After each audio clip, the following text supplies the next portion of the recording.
Badminton झन् खतरा हो। घुमेर यो बालपनको मेरा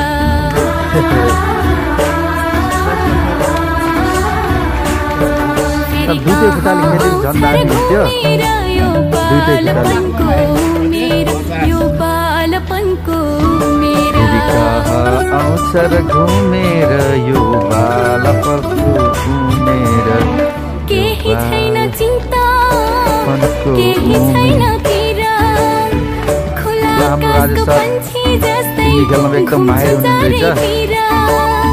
केही छैन चिन्ता केही छैन पीडा राम्रो राम्रो खुला आकाशको पन्छी जस्तै घुम्छु चारैतिर सबैकी प्यारी सबैकी आँखा किनारा